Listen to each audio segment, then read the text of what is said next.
Hi guys, it's Chris with City Girl Homestead. Day 3 of our depression cooking.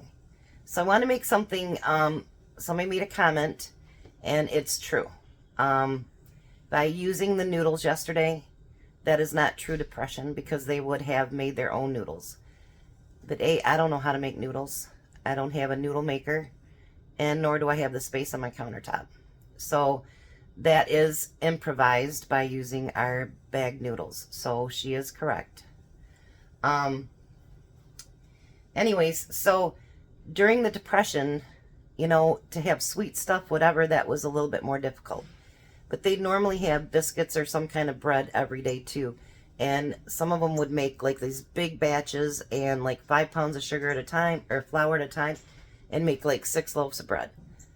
I don't need that much bread. Believe me, and I don't have the room in my freezer for that much bread.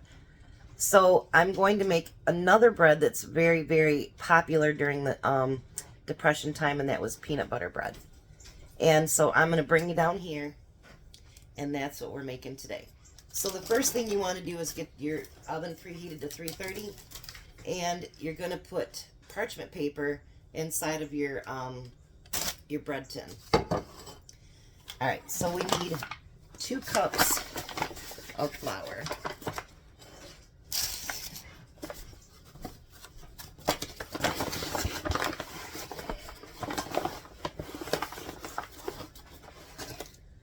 There's 1.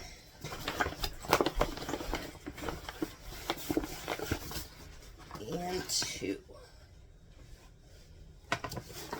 And they made the peanut butter bread because it's actually a bit sweet because of the peanut butter, but it has a lot of I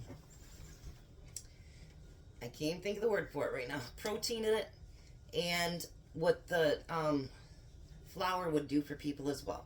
So it was actually a pretty nutritious bread for them. You're going to do a 1/2 cup of sugar. We need 4 teaspoons of baking powder. I just want to make sure I was looking at the right thing. 1, 2, 3. And you know, if you had more money, you could always add chocolate chips or raisins or anything else to it too as well. So we need a pinch of salt. I think that's a pinch. And we're going to stir all that together. I am trying to stay as authentic as I can with this stuff, but there are certain things that, you know, I've never made a noodle one in my life. So, yeah, I don't even know how to do that. My sister does. I do not. And then you're going to use 1.5 cups of peanut butter.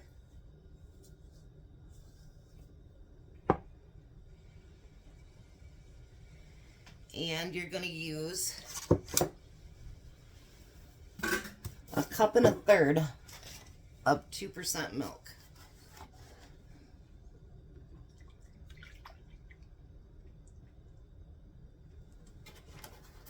All right, and there's our milk.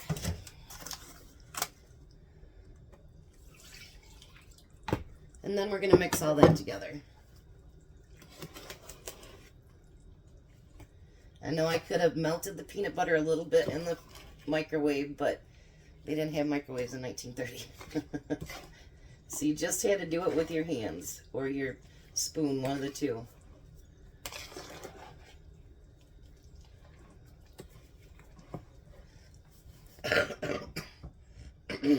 Excuse me. Yes, I turned my head and coughed into my bib here. Look how well that's going together, though, honestly. Not as bad as I thought it would be to stir it all together. Let me pull it down here a little bit. For some reason, you know, when you can do it in your lap, it's a little bit more easier. I did have a lady suggest today,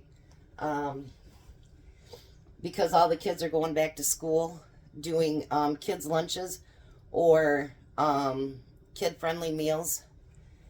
All of our kids now in the state of Michigan get free lunches and free breakfasts. So I would be basically making those lunches up for nothing. And so I don't want to do that part, but I want you guys' opinion on it. What would you think if I did a couple of kid-friendly meals for Jack and Missy on Fridays? And that way, kind of, you know, she wanted a week of it, but I could do a couple weeks on Friday of different things, you know, for the dinners. Because there are some pretty cool things in there. I've looked up a few recipes, and Jack and Missy would definitely like it. So I could do that, actually. But the breakfast and lunches, our state has gone to fully doing free lunches and breakfasts. Our economy's not that great here, and they're finding a lot of kids going without. So that's not a good thing. They've done inner city, though, here in Lansing for probably the last, I want to say 10 years. They've done free. But now they're doing it even for the nicer districts. Because, you know, honestly, people might not want to admit it, but we're going into some very, very hard times.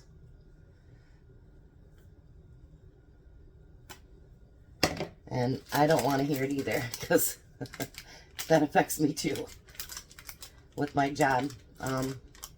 With doing credit card processing, if companies aren't processing, I don't make money. So, believe me, I completely understand.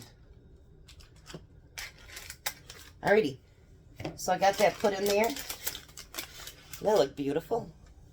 So it's going to go in that 330 oven, and we're going to cook it for an hour.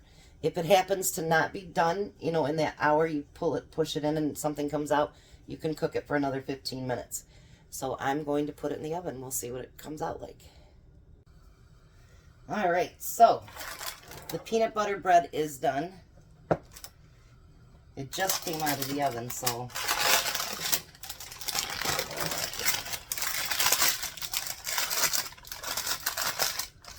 and it says not to cut into it until it's been cooled down for at least 15 minutes. So there's the peanut butter bread. Now the only other prep I got to do for today is I'm boiling some potatoes, but you don't want them to cook all the way through.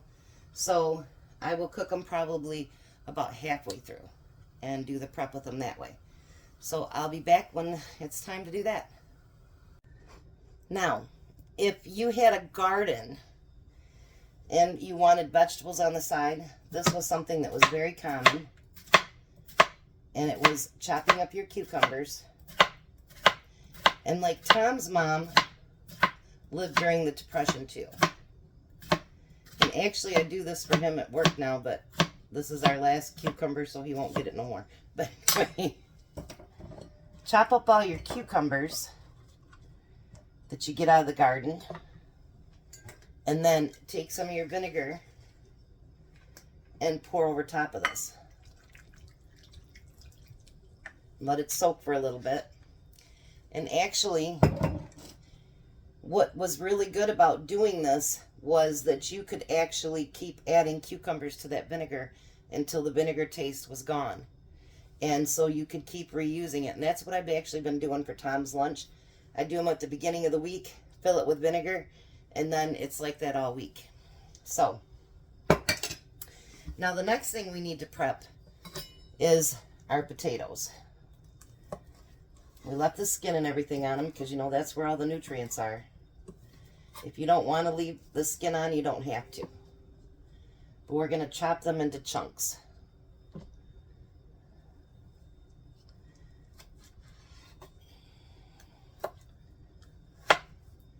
And I'm going to pretty much double this recipe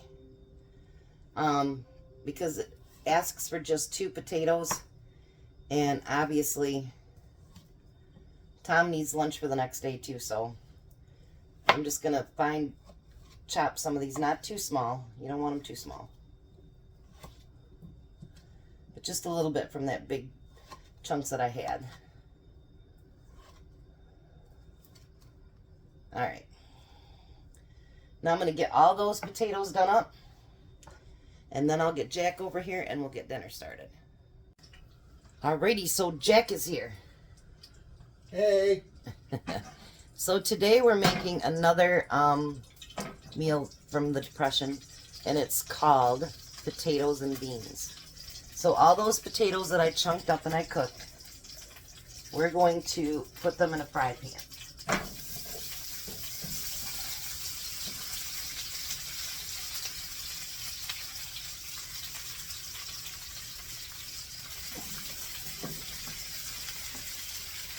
Now I do have bacon grease in there because they saved every form of grease. I looked on there today and you know, they did pig butts. They did everything that they could to try to get oil to cook their food in. So bacon grease was a big thing. I can remember my grandma keeping a bowl next to the stove that she would pour all her bacon grease into. Now you don't have to do it, but I would suggest it, putting salt and pepper on your potatoes.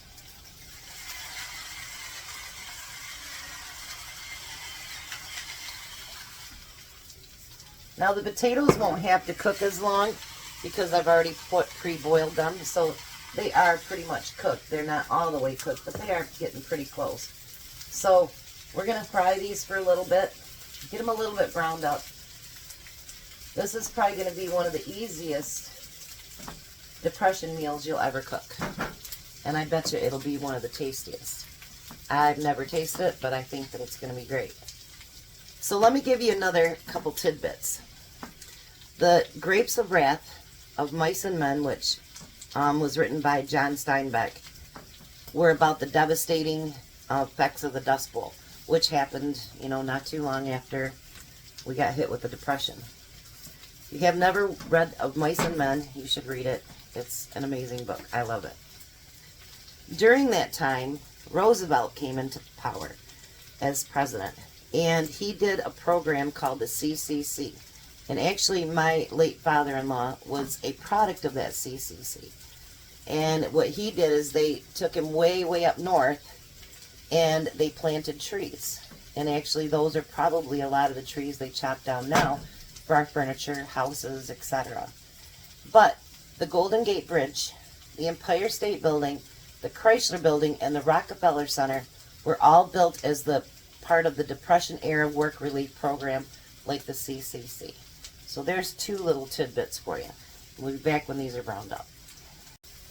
Alright, so they are a little brown now.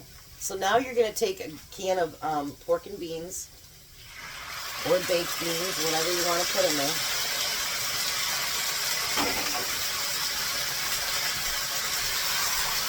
And you're going to mix them in with your potatoes.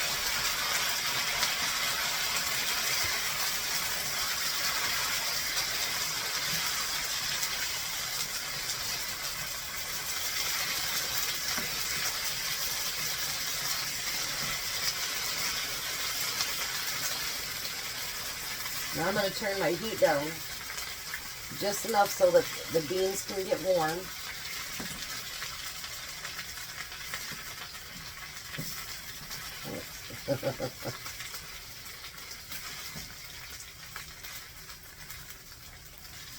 Now we use the big can of beans because we're doubling the recipe. Because whatever Jack and Missy don't eat tonight, they will use for lunch tomorrow.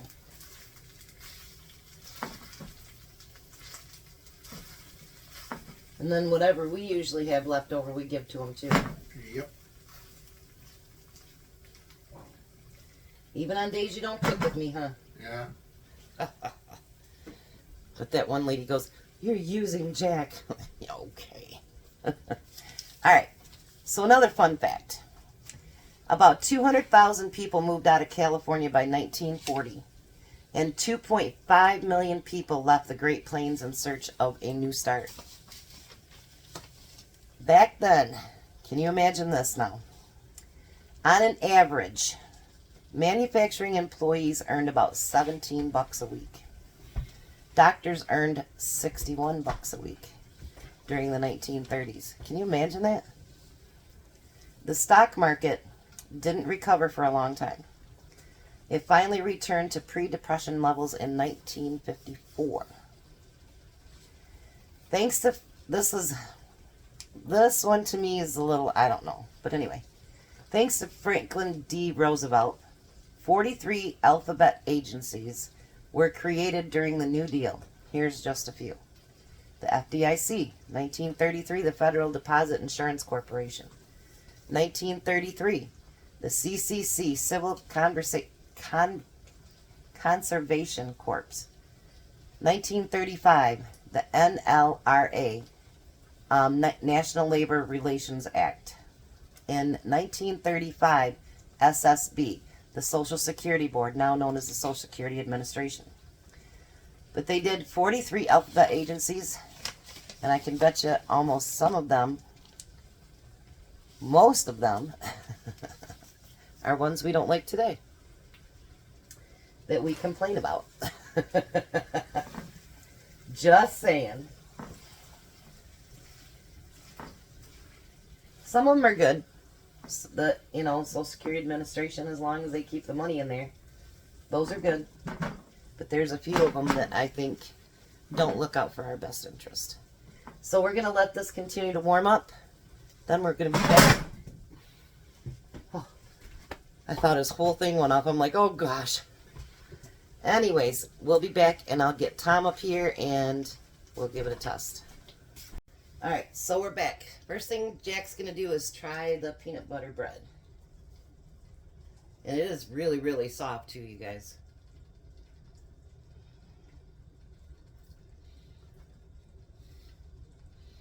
And it sticks to the top of your mouth too. And it's falling apart.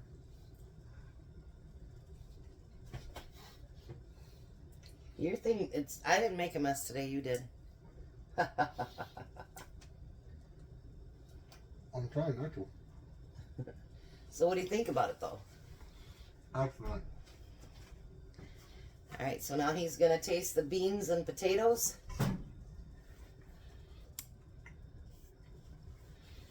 I'm going to wait because Tom took the day off, so he's home today. So. You didn't have to eat that whole piece, Jack.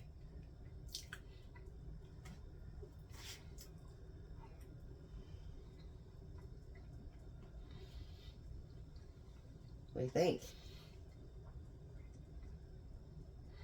And that's good too.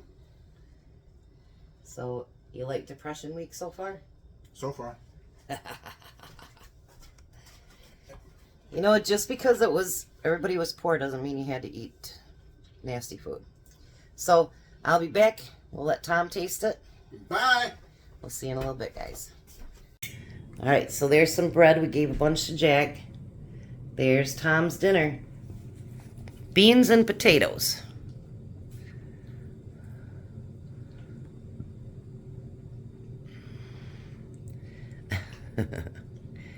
Think you're smart because you slept until 9:30, huh? Mm-hmm.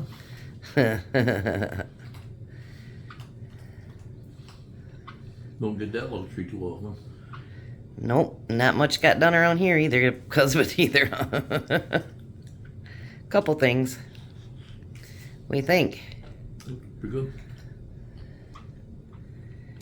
Oh shoot, I got something else. Hold on. I forgot the cucumber slices. Mm. You want to give that bread a taste? Mm-hmm. Must be really like the potatoes and beans you haven't stopped eating.